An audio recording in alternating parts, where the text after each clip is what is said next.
Class 9-এর একটি একটি বিষয় আছে বাংলা বিষয়ের ওপর, যে ভাব সম্প্রসারণ। দেখো, ভাব সম্প্রসারণ বলতে গেলে যেটা বলতে হয় সেটা হচ্ছে কোনো কবিতার লাইন বা গদ্যের কোনো লাইন, বিশেষ করে কবিতার লাইনই হয়, তুলে দেওয়া হয় এবং সেটার যে মূল অর্থ সেটাকে জীবনের সঙ্গে সম্পর্কিত করে বর্ণনা করতে হয়। যেমন ধরো, শৈবাল দিঘিরে বলে তুলে উচ্চ শির, লিখে রেখো এক ফোঁটা দিলেন শিশির। তার মানে শৈবাল মানে শ্যাওলা, সেদিকে প্রথমে মূল অর্থটা বলতে হবে। শ্যাওলা কি হয়েছে, দিঘির পাড়ে হয়েছে, সেই শ্যাওলা ওপরে জল পড়ছে, বৃষ্টির জল, এবং সেটা গড়িয়ে গিয়ে পুকুরে পড়ছে এবং দিঘিতে পড়ছে। দিঘিকে বলছে শ্যাওলা যে লিখে রেখো তুমি এক ফোঁটা শিশির তোমাকে দিলাম। দেখো, দিঘির তো প্রচুর জল, সেখানে এক ফোঁটা জল একটু কম হলো না বেশি হলো তাতে কিছু হেরফের হয় না। অথচ সেই শ্যাওলাটার যখন দিঘিকে এক ফোঁটা জল দান করছে, সেটার মধ্যে দিয়ে সে অহংকার প্রকাশ করছে। তার মানে দান অতি ক্ষুদ্র, দানই তার চেয়েও বেশি ক্ষুদ্র। মানে দান তো ক্ষুদ্র, যে দান করছে তার মন তার চেয়েও বেশি সংকীর্ণ। সে অল্প দান করছে কিন্তু অনেক অহংকার করছে। সেখানে এটা বলা উচিত যে কোনো বৃহৎ কার্যে যখন কেউ কিছু দান করে, সেই দান ক্ষুদ্র হোক বড় হোক ছোট হোক, যেমনই হোক, দান করে কখনো অহংকার করতে নেই। ঠিক আছে? যারা সংকীর্ণ মনে হয়, যারা নিজেদের কৃতিত্বকে জাহির করতে পছন্দ করে, তারা নিজেরা অল্প দান করে, অল্প কাজ করে, কিন্তু কাজ করে তার মহিমা কীর্তন সবসময় গুণকীর্তন করতে পছন্দ করে। নিজের নামে ঢাক পেটায়, নিজের কথা বলতে থাকে।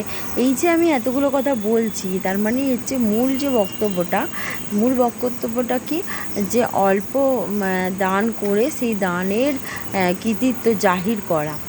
ঠিক আছে? এবং সেই জাহির করার মধ্যে দিয়ে একটা সংকীর্ণ মনের পরিচয় পাওয়া যায়। এই সংকীর্ণ মনের পরিচয় দেয়া মানুষের সমাজে এমন ব্যক্তি আছেন যারা সংকীর্ণ মনের পরিচয় দেন। সেই ব্যক্তিদের উদ্দেশ্যেই এখানে বলা হচ্ছে যে দান করে অহংকার করতে নেই। ঠিক আছে? এছাড়া আরও অনেক মানে এই কথাটাকেই, এই বক্তব্যটাকেই, মূল ভাবটাকেই বিভিন্নভাবে বিভিন্ন উদাহরণের মাধ্যমে প্রকাশ করতে হবে। যেমন হচ্ছে, আরেকটি বলি, যেটা হচ্ছে দণ্ডিতের সাথে দণ্ডদাতা, কাঁধে যাবে সমান আঘাতে, সব বিধাতার সর্বশ্রেষ্ঠ সে বিচার। ঠিক আছে? তার মানে যখন কোনো কাউকে শাস্তি দেয়া হয়, শাস্তি মানে কিন্তু তাকে কষ্ট দেওয়া নয়। শাস্তি মানে হচ্ছে তাকে সংশোধন করা, যাতে সে আর কোনো দিন ওই অপরাধটা না করে।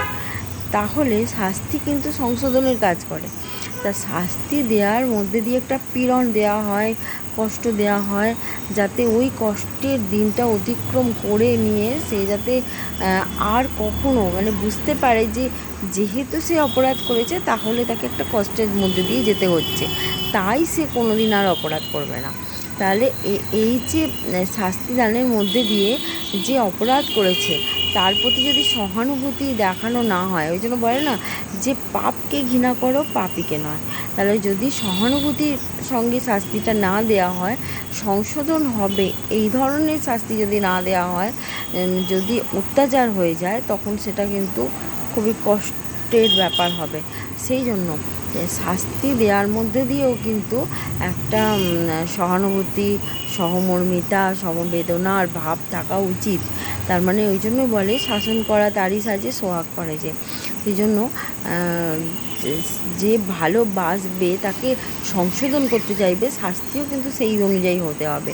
ঠিক আছে? শাস্তি মানে এমন নয় যে তাকে পীড়ন করা। ঠিক আছে? এই পর্যন্ত।